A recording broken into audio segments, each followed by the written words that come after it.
Hey, everybody. Welcome back to All Things College and Career. I am your host, Meg Gary. And I am your host, Bobby Ryan. Today we have a really special guest, Odette Perriel, who is the Vice President of Patient Care Support Services at Maine Medical Center. She has such an interesting story. She spent many, many years in the hospitality industry and hotel management, making it to the highest levels of Director of Residential Services for the Ritz Carlton. And she transitioned into healthcare patient services. So this is a really interesting podcast for anybody interested in making the transition from hotel, restaurant, institutional management over to the healthcare. And she gets into why it's such a good marriage between the two. But also for anybody interested in hotel management, this is definitely the podcast for you. Yeah, absolutely. And I was just amazed that you could come out of hotel management. You don't even think about the medical field, but Odette tells you all about how you can get into that. And speaking of which, she is hiring, or they are hiring.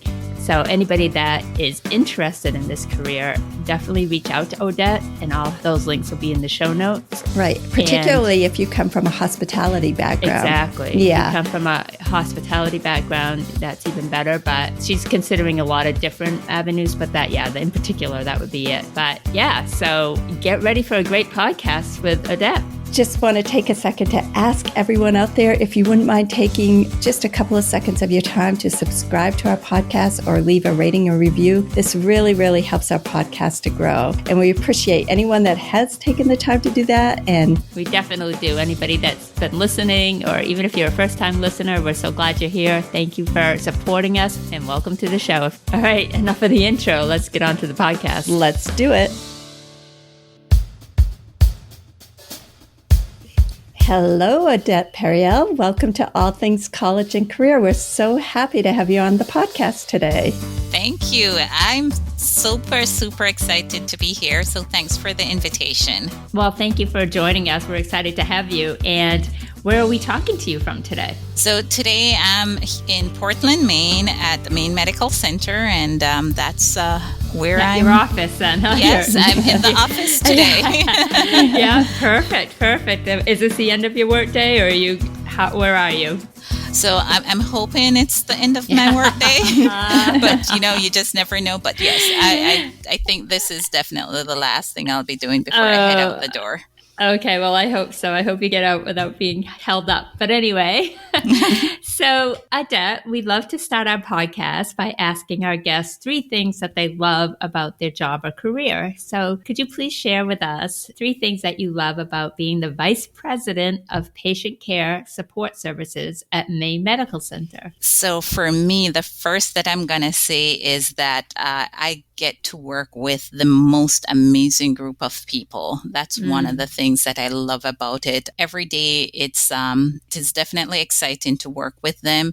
When I see them rise to the challenge and what they accomplish and how they work well together, it's always very exciting for me. So that's one of the things I love. Another thing that I love is my work allows me to impact people's lives in a more positive way. Yeah. And for that, I'm excited to get up and come into work every single day. When you have the ability to be able to impact others in a positive way, there isn't anything else that's more rewarding for me. So that's also something that I enjoy. And I think the third thing that I'd put on there is I know that the work my team does impacts our patients in a significant way and allows them to get back to the quality of life that they need to live and they want to live. So I think those are all very meaningful things for me. And it's such a nice thing to be able to say that when you get up and go to work every day, you're happy to go to work. Not everybody has that in their careers and their lives. So that is a treat for sure. Agreed. I definitely want to revisit and come back to talking about how your work impacts patients. Yes, for sure. But before that, I just want to share with our listeners, I have to be honest, I first heard Odette speak at the Maine Career Development Association. And I was and hold on, interrupt interrupting because she called me right up after that and said, Bobby, we got to have. I wanted to interrupt because I just wanted to say she called me right up afterwards, but go ahead then. No, that's so true. And I was really impressed by your presentation and really fascinated by it. So I thought it would be a great thing to share with our listeners who are researching potential careers. And I was just wondering if you could share with our listeners how you made the transition from hotel management to patient care support services. But I just want to circle back even just a little bit more before we get into that and ask if you could share how it all began for you. Like, where did you grow up and how did you go about selecting Johnson & Wales University as a place to get your education? Oh, well, thanks for giving me this window into telling you a little bit about my past. Yeah. So I grew up on an island in the Caribbean, Jamaica.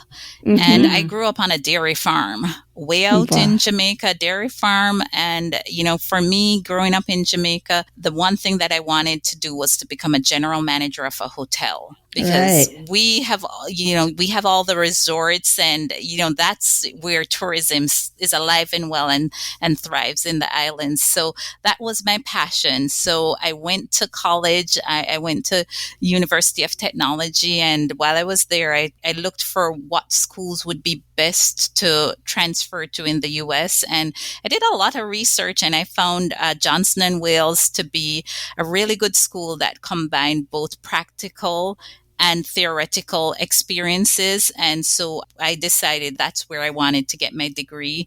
I did a trip to Rhode Island and I fell in love with the campus and I was able to transfer from my college in Jamaica to Johnson & Wales. And it was one of the best experiences for me. So when I got to Johnson & Wales, one of the majors I was introduced to was hotel, restaurant, and institutional management. And for me, I was only really focused on the hotel and restaurant portion. And I didn't understand what that institutional management really meant. No, and, right. So I was just really all about, I'm going to work in a hotel. Nobody can tell me anything else. What's this institutional part? Part. But I went along and I did my degree. I graduated and I started working with Marriott. And one of the jobs shortly into my career was with the Ritz Carlton Hotel company. And I got a job with them in Jamaica. I went back to Jamaica in Rose Hall. We opened that hotel and I spent 13 plus years with the Ritz Carlton, going to different places, opening hotels, doing different positions, and had a really great and fun and exciting life in hospitality. I lived the dream. I did the things I wanted to do. And I was able to have some really good career advancements as well. But while working with the Ritz Carlton, I had a mentor and he actually had made the leap from hospitality into healthcare. And he would keep in touch with me and he kept telling me about, probably looking into healthcare as an option. And I said, what are you talking about? It's not the same. It's not exciting and fun. And, am I going to get to wear my heels? Am I going to get to, have fun with, talking, planning people's vacations and doing all these things? And he said, but you're going to see it's a really, really rewarding experience. It's a little bit different from pampering and the things we typically do in hospitality, but you're also going to get some opportunity to do that as well and more in healthcare. And I'm so glad I actually listened to him and followed his advice and did take an opportunity to interview with New York Presbyterian Hospital back in 2013, because that's where I was able to make that transition from hospitality into healthcare, where I got a role as a director of support services at New York Presbyterian Hospital. So that was my first job in healthcare back in 2013. And let me tell you, I have not looked back since. I enjoy it so much. And, gone are those fanciful days of, where I wouldn't be able to have fun and make dreams come true. Actually, I've been doing way more than that in this role and in this space of healthcare. So I've really been able to do all the great things I did in hospitality plus other things and take it to a different level here in healthcare. So it's been exciting and fun for me. So that's kind of what made my transition over into healthcare. And after New York Presbyterian, I worked with Hackensack University Medical Center. And then a year ago, I was recruited by Maine Medical Center to be their vice president of patient care support services here. So, wow. Yes. That is a great career path, and I love that direction, and it's a wonderful story for sure. I mean, nobody thinks about hospitals when you think of hotel management or that type of thing. You know, you don't consider that as an avenue. But could you share with us, for our listeners that might be considering not the hospital end of it, but the hotel end of it, a little bit about what it's like to work in hotel management and services, what it was like during that time in your life? Maybe share a few stories about where you started and how you worked your way up. Oh, yes. So one of my first jobs in hotel management, I was working in like the front desk. I was a front desk agent. And I used to love that because that just gave me the opportunity to engage with all the guests coming in, check them in, hear their stories, where they're from, and learn so much. And, you know, it's amazing the interaction you can have in the space of 3 minutes. You know, you're taking their credit card, but you're talking to them and trying to make it go fast, and you learn them. And then the other thing that I enjoyed was remembering people's names, because it always freaked them out when they would, after being checked in with Pat, and you'd say, well, hi, Donna, how are you? How's the birthday going? Or, you know, and they'd be like, what? How do they know this? That means a lot. Sure. Yeah. So it was an art that we honed in hospitality. But that was one of my most fun jobs, was being a front desk agent. I also learned at that point that I wanted more too. So I decided I wanted to go over to housekeeping, and I went into housekeeping and I learned housekeeping. And then I said, oh, well, why don't I go over to food and beverage? And I started serving. I worked in the restaurants. I did every possible job I could do. And then I decided that, you know, from here, I wanted more. I wanted to grow into leadership. And I actually applied, I think it was a smaller hotel that I applied for as a hotel assistant manager. And I got that position, and it was just really great. It was more an extended stay. It was an extended stay hotel. And it was a great opportunity to learn every single thing. So I had to do from linen services, laundry, to I was the bellman, I was the front desk, I was the valet. You name it. You did everything in a small, because when you had a team of 10 and someone didn't turn up, you didn't have a lot of bench strength to call on to bring somebody in. So as the assistant manager, you had to just go and do what you needed to do to take care of the guest. So it was a really good way to learn quickly and to understand about revenue per available room and different things that you needed to know to achieve success in the business. And I took that, and I was lucky to be recruited back to Jamaica as the director of housekeeping for Wyndham Hotel when I was around 24 years old. And I went in, still and a young woman. I was still that. so young back then, thinking, right. And that was one of my biggest leadership position. It was my first big role as a director of housekeeping. And I had a team of, I think it was 150 or so team members. Wow. It was a pretty huge hotel. We had over 400 rooms, and it was a beach and golf resort. Really beautiful. But I was in charge of that housekeeping team. And that was really my first entry into leadership role in the industry. And those team members taught me a lot. I thought I had graduated. I had a degree. I knew everything. I was just beginning. I had no understanding of what it meant to be a leader, but trust me, in a short period of time, I learned pretty quickly what it meant to step up and be the leader that people need you to be in order to help them to be able to achieve what they needed to achieve. So it was a good experience, and I enjoyed it tremendously. Well, you certainly had a lot of experience going into that leadership role. I mean, you wore a lot of hats, and that probably helped you get the job, right? Because you worked in so many different departments and did pretty much everything in the smaller hotel before. Exactly. And you also learn, one of the things that you learn too is that to have success, you have to have a good team around you, people who want to collaborate with you, so this is where, social capital really comes into play.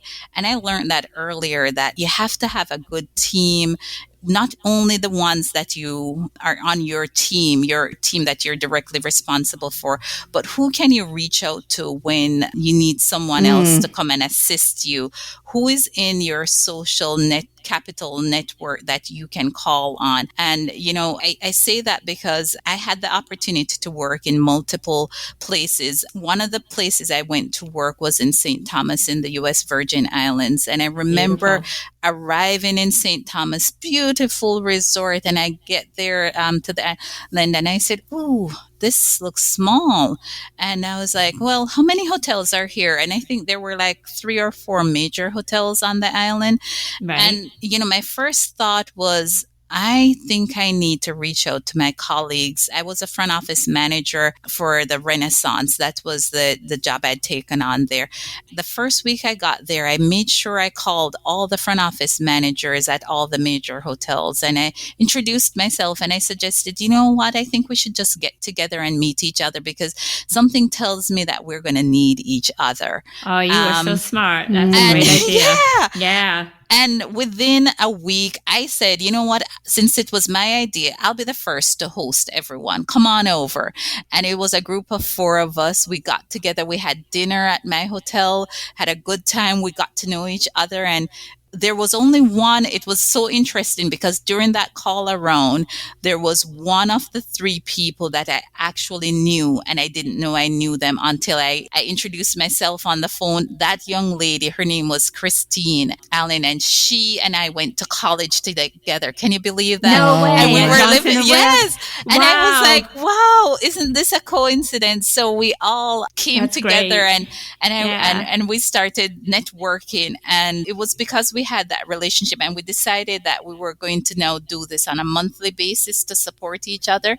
And the other thing I thought about in that meeting we discussed was we knew that we would have probably the same people applying for positions with us all. So if, we had some good talent that we wanted to share, we'd reach out to each other to make sure that we would let each other know about the good talent and make sure we promoted that. But I thought this was just going to be just something nice and fun. But within my first month, I got a call one Sunday morning at around 4:00. My entire morning shift had called off. Oh my gosh. I was like, what? The entire morning shift. So let me explain to you. Yeah. Sunday mornings, checkout day. Everybody comes in on Sundays, leave on Sundays. So you're looking at over 150 people checking out of the hotel. No one at the front desk. Everybody called off. The concierge called off. The telephone operators called off. The only people who hadn't called off at 4:00 yet was the bellman. Wow. And my operator calls me and she says, I'm so sorry, but I can't stay over either. I have to leave when my shift ends at 7. And I said, well, thank you for calling me. I got up. I made myself a breakfast. I'd never eaten that early in my life before. And then I got ready. I said, I think I'm going to need this. I got ready. I went to work. And let me tell you, I waited until it was a reasonable hour. I saw that 6:00 came around and I called one of the 3 people that I had just had dinner with a couple weeks before. One of the office managers. Yes, and the managers. And I said, her name's Bernadette. I said, Bernadette, I think I'm going to need a favor from you. And she says, what's happening? I said, well, I don't have anyone working because everybody called off on me this morning. I said, I just need one person. Do you have one person who could at least answer the phone for me? I can run the front desk, but I do need one person to answer the phone. And she said, let me see what I can do. In half an hour, she was calling me back. She says, I have someone coming to you. Expect her by 8:00. I said, thank you so much. When this young lady came in, It was the two of us. I said to her, have you eaten? She said no. And I said, well, I'm going to give you the best breakfast you can possibly have because we're not getting a break until the next shift comes in. Yeah. And I got her that breakfast. She ate. She went to the switchboard and I said, do you know how to operate it? I showed her. She got it. She was on the switchboard. I was at the front desk. The bellman did turn up. So thank God for that team. They didn't bail on me. Yep. And I ran that entire front desk, 4 terminals back and forth with all the guests. No one was delayed. Got everyone checked out. Did what we had to do. And then when the second shift, all I kept saying to myself was, please just make let it the to second shift come in because I am committed and prepared to be in here until midnight, but I would rather them come in. Yeah. And sure enough, they did turn up. And when they walked in, they said, oh my God, you did this by yourself? And I said, yes. And here's what I'm going to tell you. I know this job. So if you ever want to not come into work, it is okay. But I will not let the guests suffer. We will always get it done. I would love to work with everyone and we'll accomplish great things together, but understand that no one holds us hostage or holds our guests hostage because we're in the service industry. So this isn't a personal thing, but we have to step up and do what we need to do to take care of our responsibilities and take care of our guests. And let me tell you, after that, I would have to send people home. They would never, ever call off. I'd say, no, you're not. Do not come into work. Please stay home. It was definitely a lesson and a test. Right. And it was one that I think after I stood up to the test and it made me stronger. Yes. But I do love the story of it that had you not developed that network right off the bat, you may not have had the help that you needed. That one person was instrumental for your success that day, I'm sure. Someone to answer the phone. So exactly. Social network. You have to have it. Yes. Yeah, absolutely. And that's a great tip for listeners looking to break into this industry. And did you want to talk about your further progression or? Oh, well, absolutely. I can continue these conversations because, I have got stories for days to come.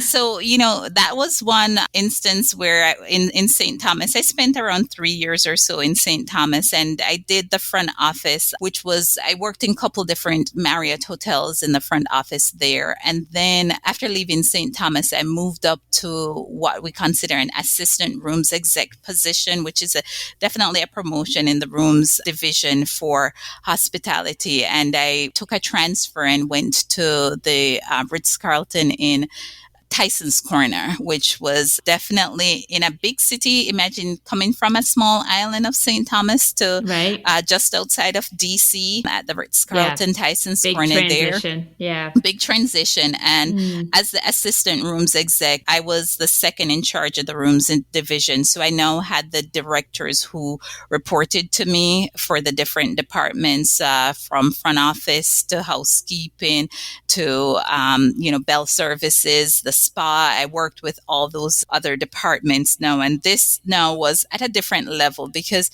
as you advance in your career, what you find is that, you move from being responsible for the team on the front line to then supervising those who are supervising the teams on the front line. That brings in a different dynamics to it. And then moving up into the other executive level positions where now you're being more strategic and looking at the overall organization's growth and success and not thinking more in terms of a division, if just one department and focus solely on your own area. So my focus had to change. And I was also happy that I was given the opportunity to continue to learn and to grow within Ritz Carlton. So I took on multiple roles.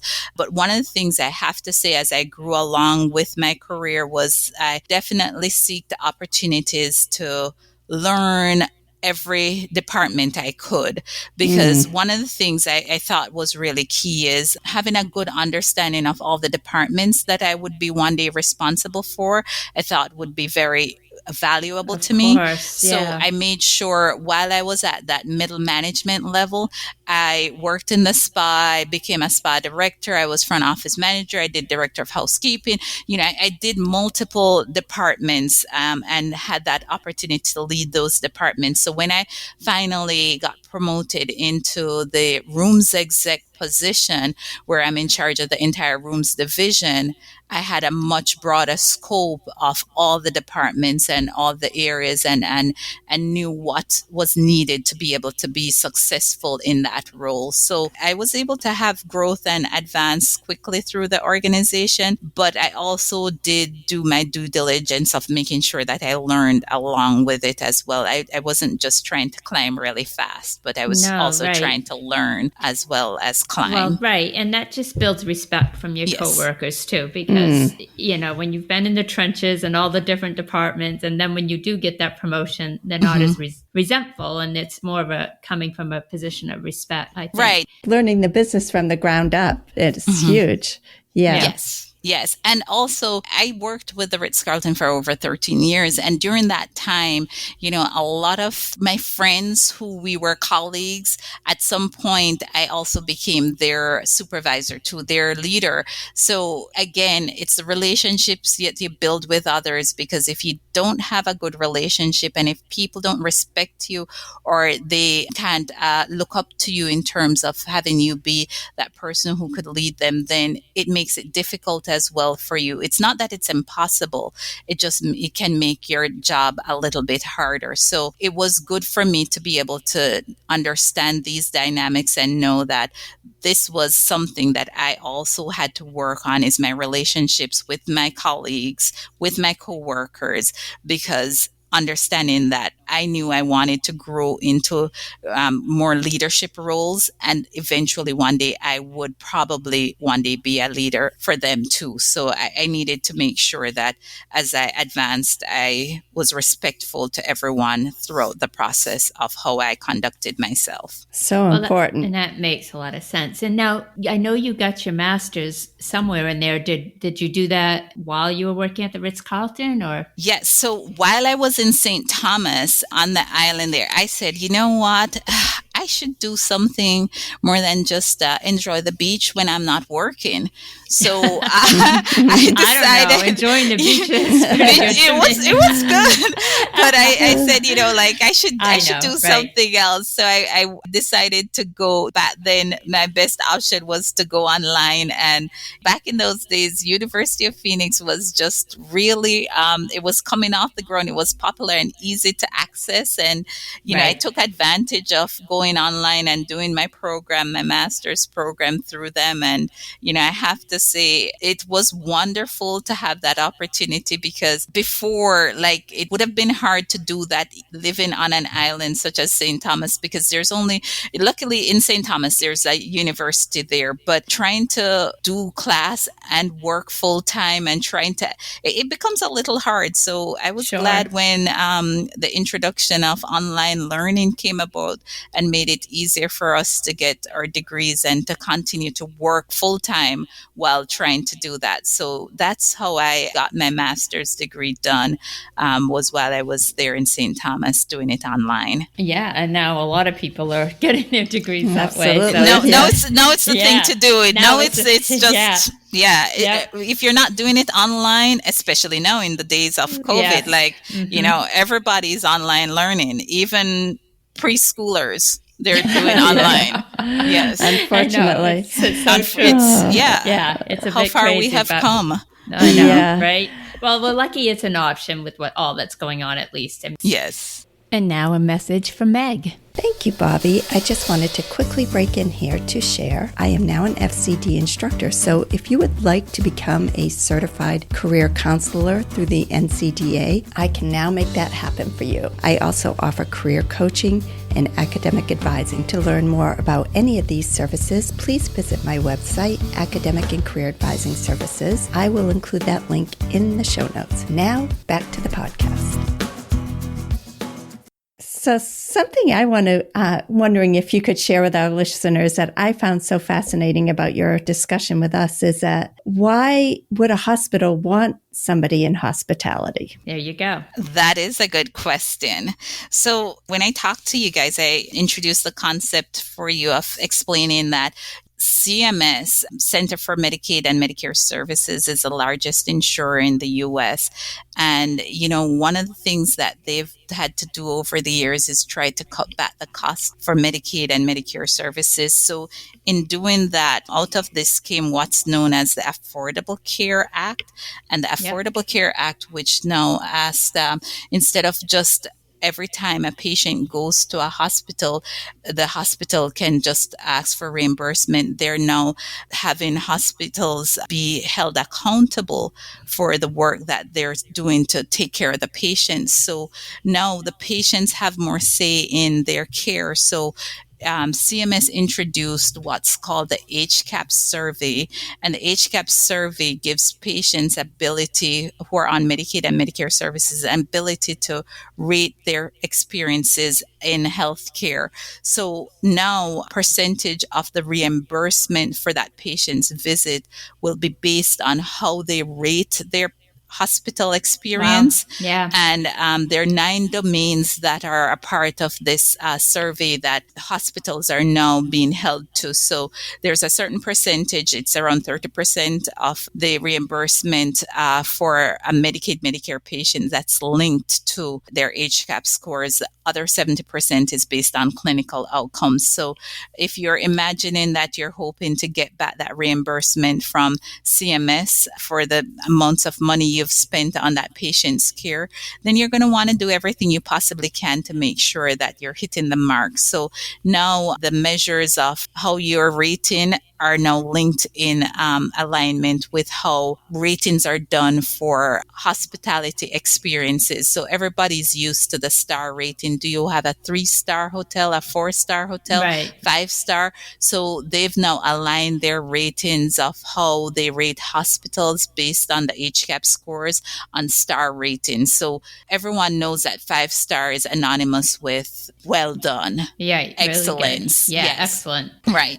And therefore, that's where you're aiming for. So based on your rating of your hospital stay, that is how much that hospital will get back in their reimbursement. So hospitals have started, they started from when I came into the business to recruit heavily from hospitality, because that's one of the hallmarks of hospitality is making sure that your guests, your customers are satisfied. So that's the basis upon which hospitality was formed. So that's something that healthcare has been trying to catch up on, because the focus had been heavily based on the medical portion of what was done in healthcare to get the patient well. Now that they're focusing on the other services, what we call the hotel services in healthcare.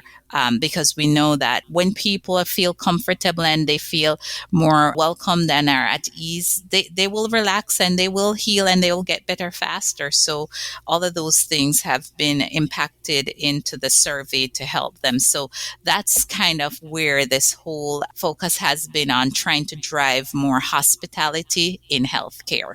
Yeah. And what better place to get someone that's great at hospitality than from someone that's worked in The a Ritz successful Carlton. hotel. Yeah. The Ritz Carlton. Right. Exactly, Indeed, Meg. exactly. Yeah. Yeah.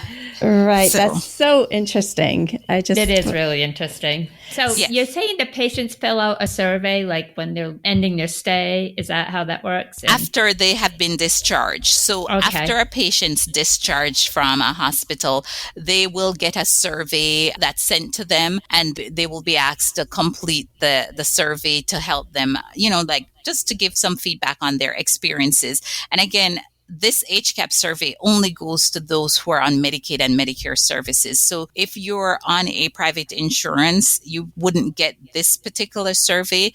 And before CMS actually implemented the HCAP survey, there wasn't any way for us to be able to rate hospitals across one continuum and use one standard to say, how are they performing? So when this HCAP survey was introduced, it really was a game changer in healthcare, because for all the 4,000 plus hospitals across the US, there was no other way to rate the services being provided from one hospital to the next. Now you can go on compare.com and you can look for different ratings for the hospitals, and you can see if your hospital in your neighborhood is rated a 3-star or 4-star, and you can see on what basis. And again, the domains are very clear in terms of what they're asking for.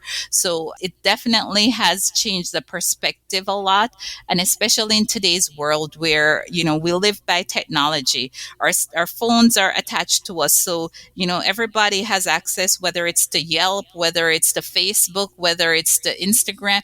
You can go on and you can share your experiences now very quickly.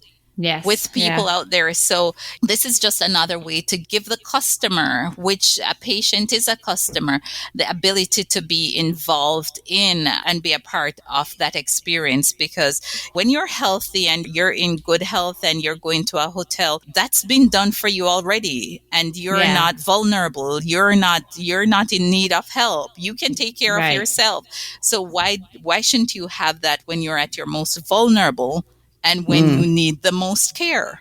So, I think these are great tools that exist out there, and it's now requiring hospitals to really realize that, there is a service aspect, and you know what? We do have choices as customers, as consumers, as to where we go to get our care. For our care. Yes. And so what type of things do you implement into Maine Medical Center to improve the customer or the patient's stay? Or the experience, Yeah. So one of the things that we just recently introduced was we did a special in dinner for all our wonderful parents who have had the pleasure of having a birth in our mother-baby area for our hospital.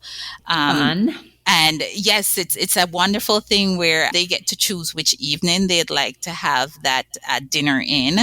And we make it really fun for the family, and they can enjoy that special moment to just have that moment to celebrate. So I think that has been a well-received addition that we've added recently this year to the offerings that we continue to offer our patients here at the hospital. So we continue to look at different ways to improve the service level.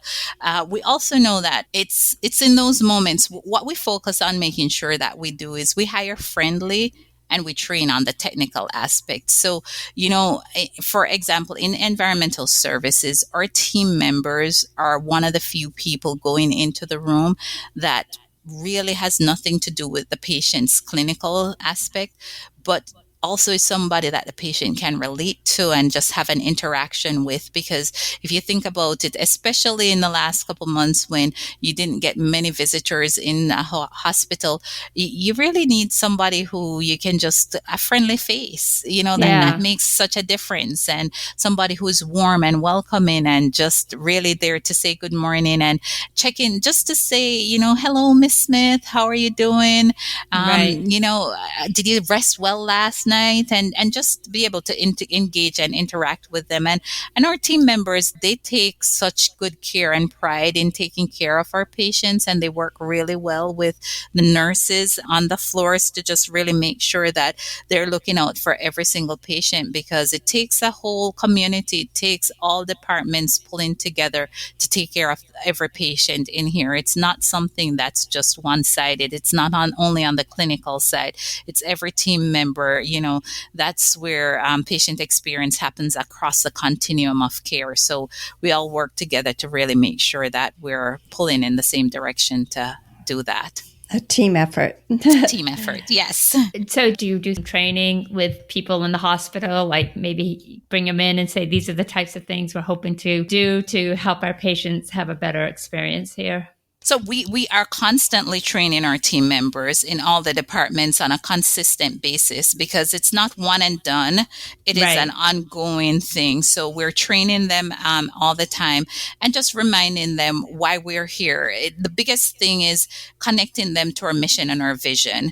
So we always start our meetings. We have our huddles. We start our meetings off with talking about our organization, what's our mission, our vision, our values, and reminding ourselves as to why we're here, what's the purpose, to take care of our patients, to help them have a better quality of life. For us, we want to have the healthiest communities in America, and it's really important for us as Maine Medical Center to make sure, and Maine Health, to live through that and to make sure that all our team members understand that's who we are, and everything we do is a part of that, because our patients, they experience our hospital, Maine Health, Maine Medical Center, they experience that through all our team members. So it's important that they are living our values and bringing it to life every day. So it's an integral part of what we do. So when we do daily huddles before they go off to their units where they're working, our monthly meetings, we're doing that in there. We do trainings throughout the year. We seize every opportunity, whether I'm doing a town hall, all of those, we're doing subtle trainings throughout it, and we're letting them know how they're doing in terms of meeting the patient experience and where we are on that path of our in terms of our goals and our accomplishments, where we're going and how we're doing. So we constantly update them, and we constantly give them that information. That makes a lot of sense. Did you mention that you were trying to achieve more single rooms for patients at Maine? That is the goal. That we are doing some more. We have construction going. If you ever drive up Congress Street, you will see there's always a change in face to Maine Medical Center. But we just completed 2 floors on what's called our Cologne Family Tower. And those are all single rooms, and they're beautiful. That was just open in December of last year. So we're excited about that. And we know that we'll continue to do work to get to single patient rooms, because we know that shared rooms are a thing of the past, and patients are now asking for private rooms more and more, and we want to get to that, but it's going to take a while to work towards that. But a lot of work has been done already, and we know that we're going to have more done. We know that we're building another tower as well, the Congress Street Tower. We just tore down the parking garage, and there's going to be a lot of work over the next 3 years on building that. So it's exciting times, and we're looking forward to having more of those single occupancy rooms when we get done with all the work that we're doing. Well, it's exciting. It sounds exciting for you that you're working at a hospital that wants to be progressive and move forward. So you're not fighting an uphill battle. It sounds like your probably philosophies are pretty aligned, and that's going to be more helpful in your day-to-day. I agree. Yeah. I agree. I tell people, one of the most important things you can do is to try to find an organization to work for that has values that are aligned with yours. Right. Because if those are aligned, then you know what? It's going to be a pleasure to work there. But if your values aren't aligned, it's going to be a struggle on a every single day basis to just get up and go to work. So I've always been very, very, I would say, thoughtful about that. Yeah. And I try to be as deliberate as possible to make sure that, when choosing organizations to work with, that I look for their value system and I look at their culture, and I want to see that it's actually alive and well and not just something on a wall. So that's really a key part for me as well. That's a great tip. Yeah. Mm-hmm. Yeah. And that's true for any industry or any job out there. Absolutely. For sure. Absolutely. Yes. Just one other thing I wanted to ask you before we should probably move on to the rapid fire here. But just, I wanted to ask you, you had shared some amazing other hospitals are doing throughout the country. Could you just touch on that a little bit for our listeners? I think it's so interesting. To what level or to what degree are some hospitals taking this patient experience seriously? Yes, we did talk about some fun things that were being done out there. One of the hospitals I think I'd shared with you, the Henry Ford Hospital, they have done some phenomenal things. You enter their lobby and you feel like you have gone into an ultra luxurious area. In their restaurant, their people actually come there for lunch. Like you never usually hear anyone say, I want to go to a hospital to have a meal. Right, But, like the Henry Ford Hospital, they're going there for that. They've done some really good things there with just reimagining the space there. I know at New York Presbyterian Hospital, their amenity unit, which is really well done and very nice. And, like there are hospitals, many hospitals out there that have actually added different things in like amenity suites in different areas and given patients the ability, if they want to have that level of service, to be able to get an extra level of service. But I think overall, what I've seen a great push in is just the overall experience. So, small touches that make the patients know that extra attention is being paid to their care. So you'll see that just in bathrooms, you'll see that there is that final touch to that says, this bathroom has been specially prepared for you. So you'll have a band over the toilet. You'll have the toilet paper tipped. You'll see that linens have been upgraded in the rooms, the blankets being used. Not every hospital goes to the point of doing fretted linen, but in some areas I know that they are doing to that extent, but they've definitely upgraded the linen quality, and they've done small touches. So you'll come in and you'll have, a welcome card there, and, the EVS person, the housekeeping person, environmental services person will leave you a note to say, while you were at your treatment, we cleaned your room for you. If you need anything, please dial this number or please let us know. So little things that just shows people that, attention's being made, we care.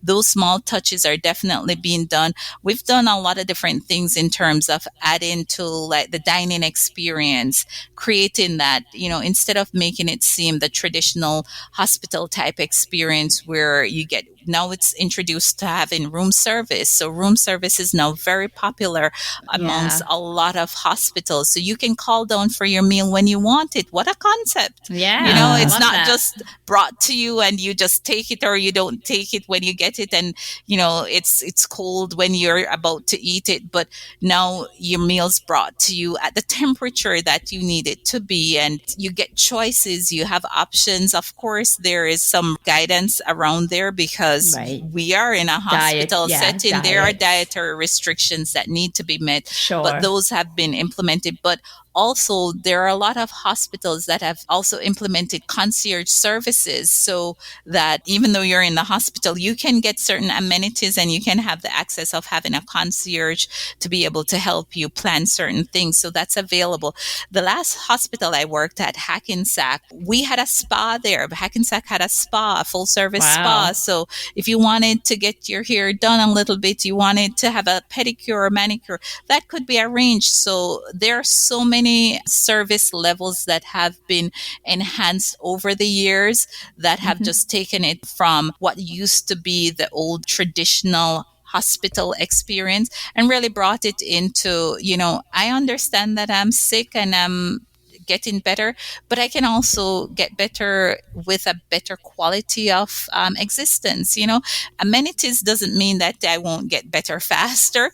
It's also good. So bring on some amenities, give me a little bit more and make me more comfortable, because I want it to be something more like I'm used to getting at home. So that's what people are looking for, that comfort, that sense of well-being. Absolutely. And my gosh, I mean, really, these hospitals and is kind of merging into what a hotel is like, with concierge, spa, and when you walk into the lobby, there's the restaurant, there's a bar, that type of thing. It sounds like it's heading in that direction. And and that's the hotel services in the healthcare space now. Yep, it totally makes sense. Well, and hence why I'm here. All right. Well,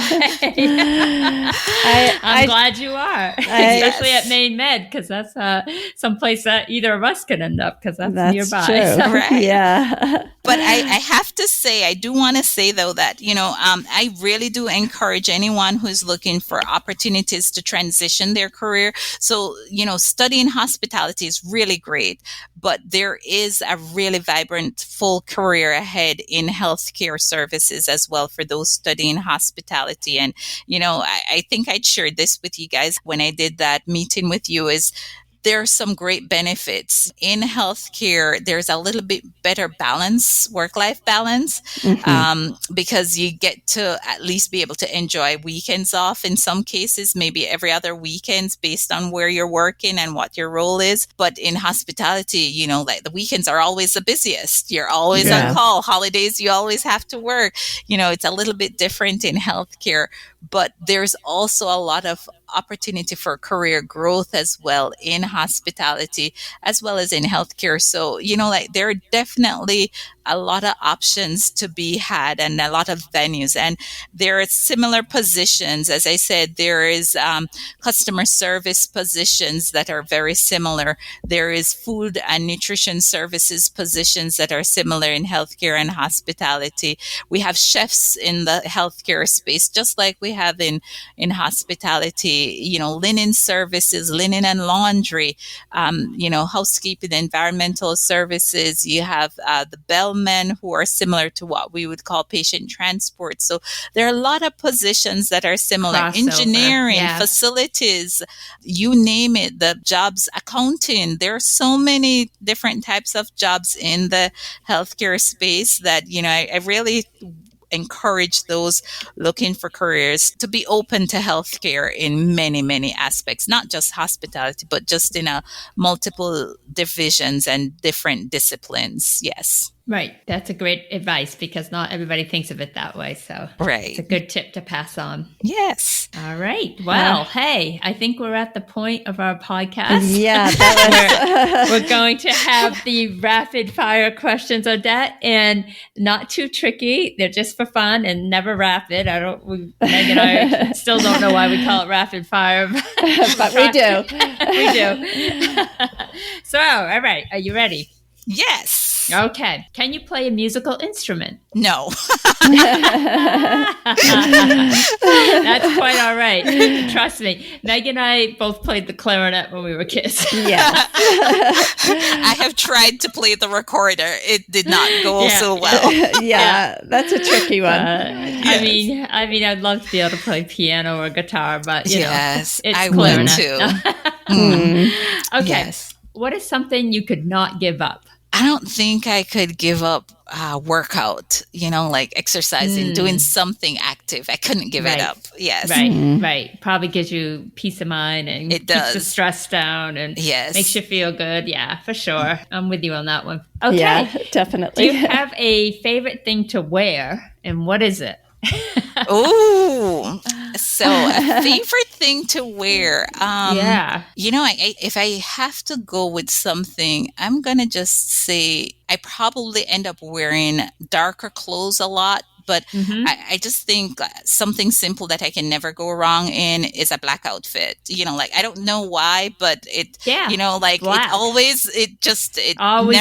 always works. I can never be too dressy or too underdressed, or it's just always perfect. And I, no matter work, casual, anything, I turn up in black and I'm perfect. I'm ready for it. Yeah, and it's slimming. Right? Who doesn't like something that's flattering? Yes. You got it. That's why I like wearing black. All right. All right. You may already have it, but if not, what is your dream job? I think I'm living it right now. Nice to hear. Honestly, that is just amazing to be able to say that. Yes. Congratulations on that one. Thank you. Okay. What do you like on your pizza? Ooh, I don't know if this would be classified as pizza, but I'm just a girl who will just take some arugula and, balsamic on the crust. That's a flatbread. That's not a pizza. That's a flatbread. That's all right. That's your pizza. That's my pizza. I like the sound of that, honestly. Yeah, it actually sounds really delicious. Yeah. Especially right about now because I'm really hungry. Right about now. You're making me really hungry now. I'm thinking, no, anything with balsamic, just stop right there. So, okay.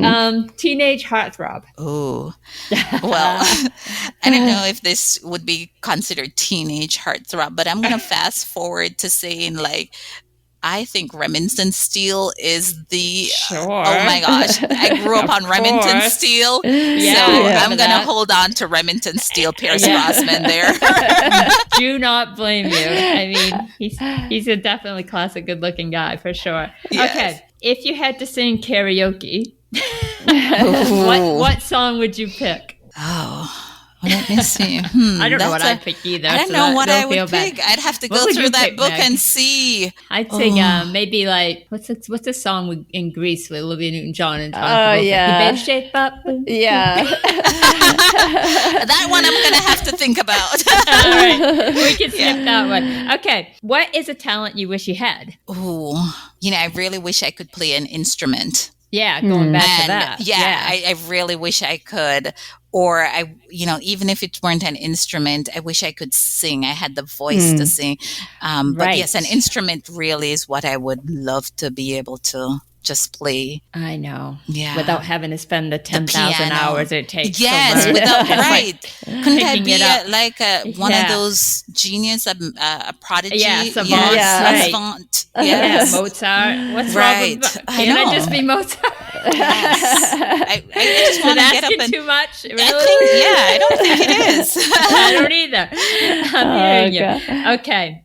Best vacation. Ooh, anything that has mountains, beaches, and warm weather. That sounds good to me. Yeah. I'll go with you. Where Yes. do we go? Okay. I'm ready, packed and ready to go. Packed and ready if we could just travel right now. Travel right now, yes. Yeah, I know. Okay. Do you prefer a paper book or ebook? I'm all about the paper book. I want to turn those pages. Yep. I need to be able to close the book when I'm done and say, good read. Mm-hmm. Yes. Yeah, I mean, I have paper books still because like when I go to the beach, I definitely want that. And you can't always see a screen in the sunlight, so in the sand. But also, I find that I never know who wrote it because you don't see the cover every day. I always like, who wrote this again? I know. Yes. But with a book, you see that title page every day. All right. Well, hey, you made it through the rapid fire questions. That wasn't too hard at all. That wasn't.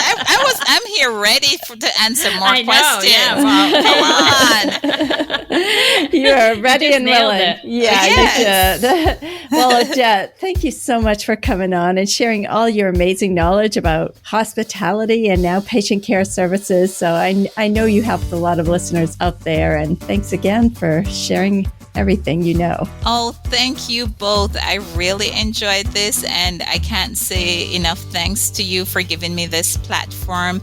I am immensely grateful, and I really enjoyed my evening. So thanks to both of you ladies for allowing me this opportunity. Meg and Bobby, can't thank you enough. Oh, thanks, Odette. We really appreciate coming on. And I do have a friend's daughter that is a recent graduate from this industry, so I definitely wish she'd be sharing this podcast with her. Oh, that's wonderful. And I'm sure Thank she you. won't be alone in getting help from this. But thanks for joining us, and have a great rest of your evening. Thank you so much, ladies. Have a wonderful evening.